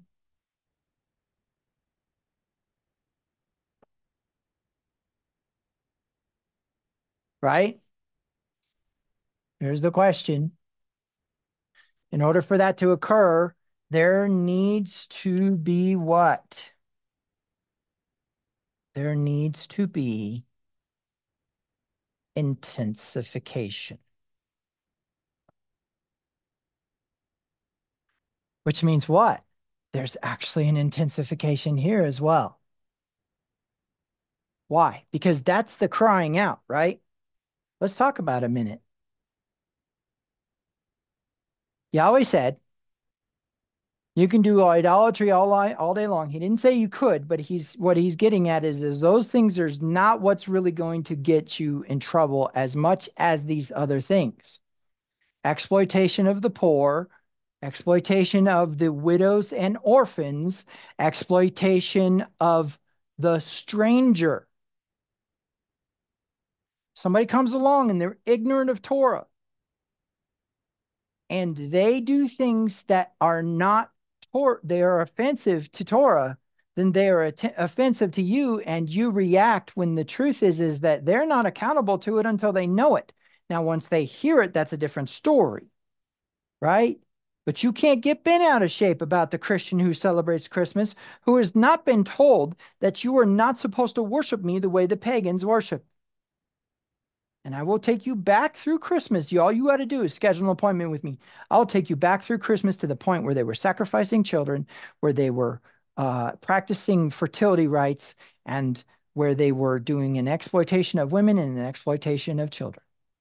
Okay? But it is very important to know also that an orphan is someone who is abandoned by their parents. So let's take the dad out of the picture because that's a general American practice. Now, a mother abandons her child. That is orphan. Whether it be out of the womb or in the womb. And if that orphan cries out to the intensification of all power in the universe, cries out, then the intensification of all power in the universe sends an answer that is intensified. The only thing preventing the extreme of intensity from acting upon that mother and those who practice the same thing and approve of it, Romans chapter 8, verse 32, what? Is Torah. Eye for an eye, tooth for a tooth. You see, Torah it's taught by Christianity that Torah is the extreme, that an eye for an eye is horrible, right? But the truth is that the intensity that answers wants 20 eyes, and Torah limits it to one. But not so for prosperity. Prosperity says it will intensify and intensify and intensify and intensify as the need is communicated. Remember, the riches of the wicked are stored up for the righteous. So the premise is then what we need to understand is the action of Torah is mercy. Eye for an eye, tooth for a tooth. With the orphan, the widow, the poor, and the stranger cry out, the land will spew you out. You will be removed from the land. I'm not going to get much further into that, but in its simplicity, you create an orphan and they cry out, you're going to be removed from the land. That's what it says in Torah.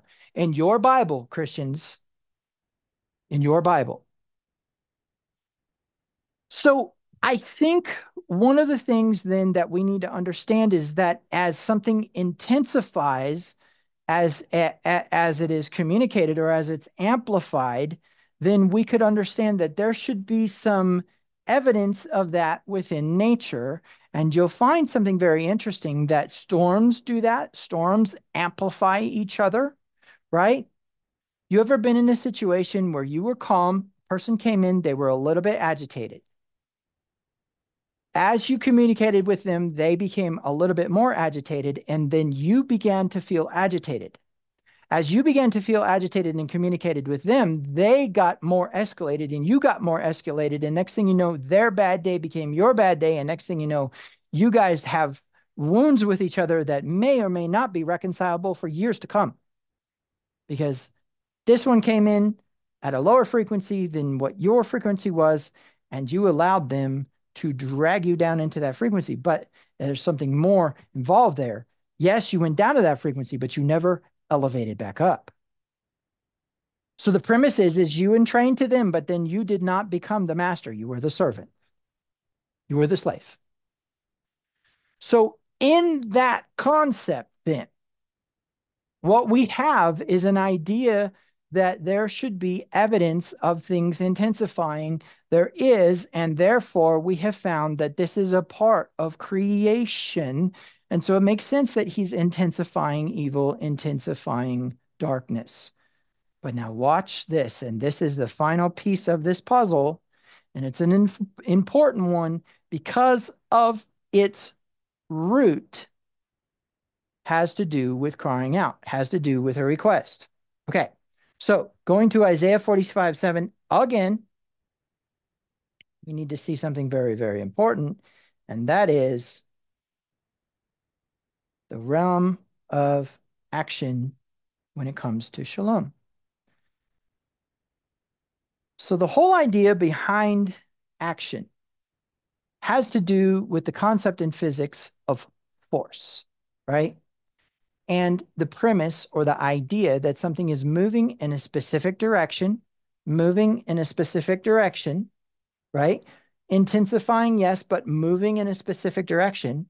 And so the premise is that basically what we have is we have an idea that once something is intensified, it moves. So here is something interesting. In order to make something move, some sort of force needs to be applied to it. Now, there's an intrigue behind mass and acceleration equaling force. In other words, the faster that something's traveling and the more mass that it has, the greater force that it has. And those two are analogous to each other. And so the premise is that something moves something in a specific direction. What moved this? What moved the answer? The question moved the answer. The question says, help. The answer says, incoming. So what moved it? So the realm of action is actually what causes the energy to move, right? The realm of action is where the energy moves at. Can you feel that? Can you hear that? Can you see that? Sometimes. For example, Yahweh appeared to Abraham in Genesis chapter 18, right? In where? The realm of formation. In the realm of formation is where he is seen. not some entity outside of our view, outside of our audible capabilities, and outside of our tactile senses, but something that was real and tangible and could eat. Why? Because they had veal parmesan for dinner, right? And so the premise is that basically from that, after the hospitality is given, Yahweh blesses Sarah. Now, unless we had a virgin birth, Abraham had something to do with that. But in the end, we can say that Yahweh said that it was going to happen, therefore it was going to happen. But he said it as a man, he said it as an Adam. It says 3 men appeared to Abraham, but it also says, and I appeared to Abraham, right? In Exodus. In fact, Vaira and Vayari or Vayara, one of those two. Anyways, the two parashas that are named after the word sight are connected to each other, where he says, I appeared to Abraham, Isaac, and Jacob, right? I appeared to Abraham, right? By the oaks of Mamre. And then it says, and he appeared, and it was 3 men, right? Okay, you get my point. My point is that anytime that the intensification of all power in the universe wants to take on a position as part of his creation, he is definitely welcome to. He can get away with that. Because why? Because he's the intensification of all power in the universe and do whatever he wants, right? There's a sovereignty there. Get over it. Don't try to assign it something. Don't try to make it Christophany. Don't try to do all those things. Don't try to manipulate it, scribes. Remember the imitations of the scribes where they actually changed it from Yahweh to Adonai because they did not like what Abraham was saying to Yahweh? Appalling. You don't change Torah. Stupid people. It's foolish. Okay. So the premise is that they have a specific answer to a question. What was Abraham's question? I want a son, right? I want an heir to this legacy. And why? What was Abraham's motivation? Well, you have to go back to extra biblical text to know what that was, because he went from a very powerful magician and idolater to a worshiper and praiser of Yahweh. And Abraham believed God and was counted to him for righteousness. He was attributed to the righteousness of God through he made him who knew no sin to become sin for us, that we might become the righteousness of God. Abraham was attributed to the righteousness of God through Yeshua's action from the foundations of the earth. So I think I've done a thorough job of proving that creation never stopped. So the question is can we attach the word shalom to a process? Well, here's the intrigue. A saw is an intervention on a natural order process. If you make something out of something else, you are changing and altering its natural order purpose. For example, converting ore into steel, right? Shalom is in that same principle. It is an intervention. Shalom is an action of chesed and is an intervention. And so when it says, I am making shalom, he says, I am forming light. We've talked about light, the strong mind. I am I am fattening evil and fattening darkness, but I am actioning shalom. Why is it that idea of actioning? Because it's intervention. It's making something out of something else, which means shalom has to have a substance. We're not going to get into that today because you won't like it. But the premise is that shalom comes as a result of something else. Now, here's the intrigue. We have deists who founded our country saying that God wound up the clock Set it down and let it tick. That's what they believe. They believe it is absolutely determined, that there is no free will, and that the actions of men do not concern the intensification of all power in the universe. But Torah says that if a single orphan cries out to him, he will spew you out of the land. He will remove you from the land that he promised to you. And in that process of taking that liberty to orphan someone, you will become the reason that the nation is spewed out of the land. Now, having said that, there is a very important element here that you need to understand, that Torah says an eye for an eye, tooth for a tooth, right? So it has to be more than one person making that choice. And so now we have to compound the sin or intensify the sin and thereby intensify the cry. And by intensifying the cry, the answer will come.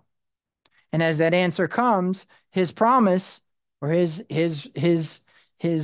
judgment, as it were, is that you will be removed from the land. Okay, so now I think it is very important that we understand that in that process, he intervenes into the natural order process of things with shalom. Yeshua says, peace that surpasses all understanding will overtake you. Why would it overtake you? Because you're fleeing from your reality. Why would it overtake you? Because the assertions of reality are causing you to not experience what you should be experiencing, and therefore shalom comes along and asserts itself into that reality. Can't see it, can't hear it, cannot feel it, but it occurs, and you guys know that shalom that I'm talking about. That moment when it's just boom there, and you're like, okay, I can't describe it to you.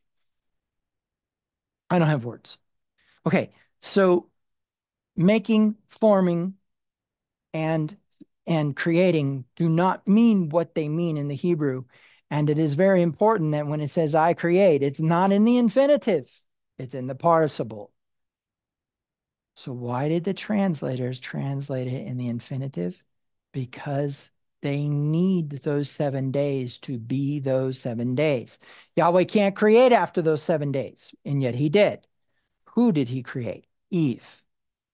Demonstrative of the male and female, the Zakar and the Nekeva. Meaning what? Meaning that over a 2-week period, if you will, Adam and eventually Eve are in the garden doing what they're doing and at least experience 2 Shabbats in the garden. We don't know how many more. We don't know how all of that worked out. What we do know is what Adam's job was. We know what Eve's job was based upon why Yahweh made her, like the purpose behind her, the Ezer Kenegdo. And we know what the animal's purpose was. We know what the tree's purpose was. Why? Because the effect of cultivation is the growth of trees. You can't cultivate without trees. That's their purpose. The effect of naming animals is just that. You need animals to name them. Therefore, that's the purpose of the animals. Actions that were required for Adam to do needed to have resources. And so the premise is no matter how long they were in the garden and how long it took for them to get to that naughty place that they got to, it is very important to understand that Shabbat continued. Creation continued. Intensification continued. Consciousness continued. And if that's the case, then we know that every Shabbat, we are considering the thought process here that the intensification of all power in the universe ceases to create. And you say, well, wait a minute, what about the kid that's born on Saturday, right? Fortunately, I was born on a Sunday. What about the kid that's born on a Saturday? What about the kid? Because that's creation, right? He supposedly is breathing life into the child as soon as they take their first breath. That's from God, et cetera, whatever the other Christian hogwash that they believe or whatever that ends up justifying the idea that you can orphan a child once they're in the womb. But the premise is that basically what we're working with here is the idea that at least during, or at least in the thought process of the uncircumcised Gentile, creation is occurring on the Shabbat. So how is this possible? Well, again, you need to get into those words, Yatsar, right?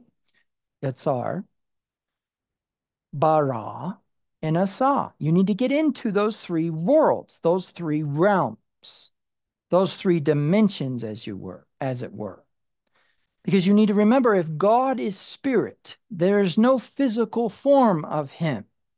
And if that is true, if there's no physical form of him, then it is very important for you to realize that it is an energy, because that's the one thing that could exist in that realm that has some sort of definition, is energy.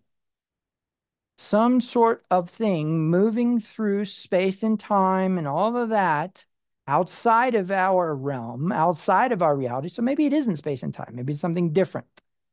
But moving through that place and eventually arriving at the realm of formation and physically manifesting in this place. Now, I know the word manifestation is misused often, but the premise is that there's a materialization that occurs based upon desire, based upon an answer that's intensified, that fortunately is limited by Torah. Torah is a limitation that filters that intensity. Okay, so if you understand now that shalom is an intervention, you understand that there's more mercy than just the mercy of eye for an eye, tooth for a tooth on judgment, which is an equal distribution of justice. And furthermore, we can conclude that there is probably more than meets the eye in the movement of that energy. Because why? Because if we're coming back to zero, if we're coming back to day one, we're working through a whole 7-day week, which consequently there's no proof of. There is no actual proof of a week except that we have a week. There's proof of a year. We rotate the earth in 300. I think I actually found out during the midrash later on that day. I kept quoting it during my sermon last week. 364. It's actually 365.24. It's actually more than 365 days that we rotate the sun. Or if you're a flat earther, that's how much it moves through how many times it moves through the sky, or whatever. And then the moon rotating the earth, right? Or moving through the canopy is creating a 28-day-ish, 29.75 day or 28.75 day cycle, which corresponds to a female's cycle and a male's cycle in the human biophysics and physiology of a human and in the biorhythms of a human. But something is evidenced of there being what's called a circaheptad or a circaheptadian rhythm. That's another discussion. But the premise is that there are things that happen on the seventh day in the physiology of a human, in the physiology of animals, in the physiology of plants, in the physiology of minerals. Point being is days, years, seasons are all cyclical. And so it is very important to realize that even the concepts of intensifying evil and intensifying darkness and making shalom and creating light have cyclical processes. So it is plausible to say that the intensification of all power in the universe probably rests from those otherworldly processes on that day. Now, if we were to assign light to the sun, then he would be in violation of that. But the light that we're talking about predates the sun, doesn't it? The or predates the sun. And so as a result of that, what we have is a plausibility that Yahweh actually rests on Shabbat. Question then will we become, what day is Shabbat? Do we trust the Jews? Do we trust that they have assigned the seventh day Saturday as the Shabbat? Well, as far back as Christians exist, it was definitely that way. Council of Laodicea. Remember, Christianity didn't come into existence as a religion that was acknowledged and given rights to until 325 AD during the Treaty of Milan, in which they were instructed to rest on Sunday, or the venerable day of the sun. Council of Laodicea, 336 AD. So what? 11 years later, still the inception of Christianity. We're not even talking a little over a decade of Christianity. And he who is found to be idle on the seventh day, as the Jews are, will be without absolution. Well, if that isn't just a mess. But the premise is that basically, even back then in 336 AD, at the inception of Christianity, right? Not even a decade into it, they still had the seventh day as documentation. So let's say we go back a little further. Let's go back to the Roman archives. The Jews were resting on the seventh day, right?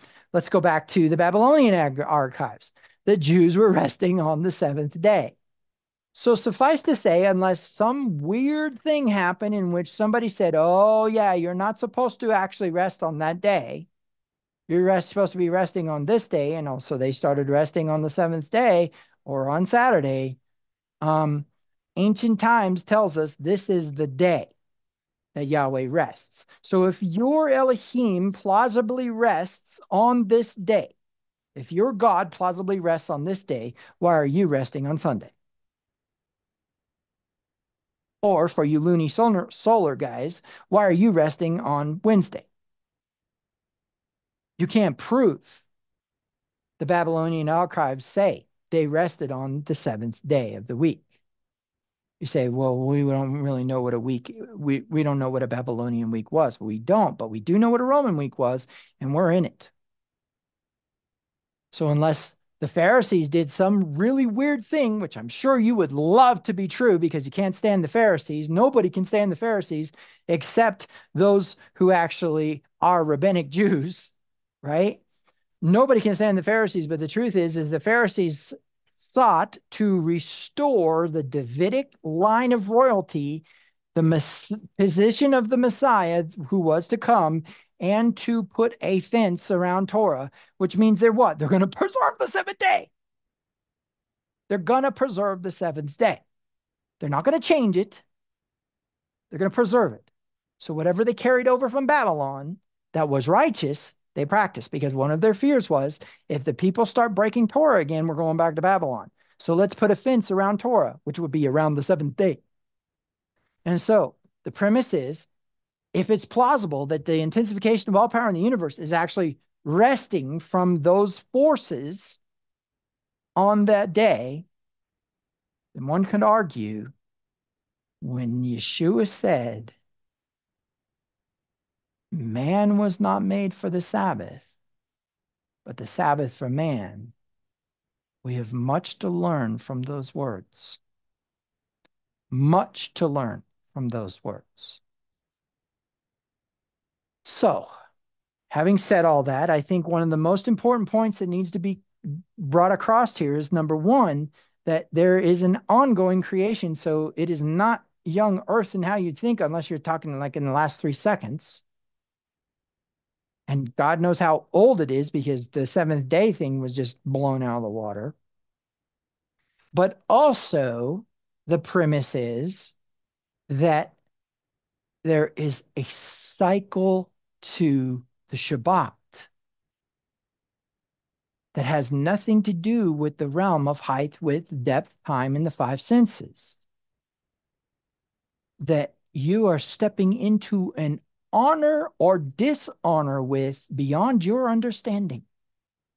Now, granted, he said you're not accountable to those forces because, I hate that word accountability.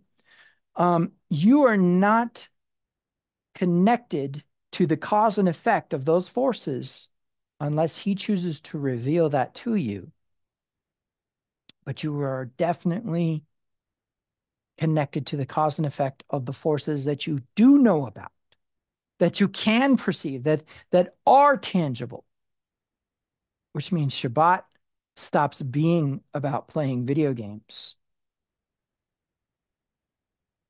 unless you really think that it has anything to do with what you do in this physical realm on Shabbat. It stops being about recreation and starts being about divine oneness and the intensification thereof. It starts to be about intercourse between the masculine and feminine principles in the universe and your role therein. And it starts to be about something very, very deep. That why would the intensification of all power in the universe stop on that day? Bless it, sanctify it, and then Yeshua would say, it was made for you. You need to ask yourself, what is the intensification of all power in doing? Remember, we're coming up with a plausibility that he's resting on every Shabbat. The intensification of all power in the universe is resting his energies on every Shabbat to do something very specific. Because everything happens for a reason.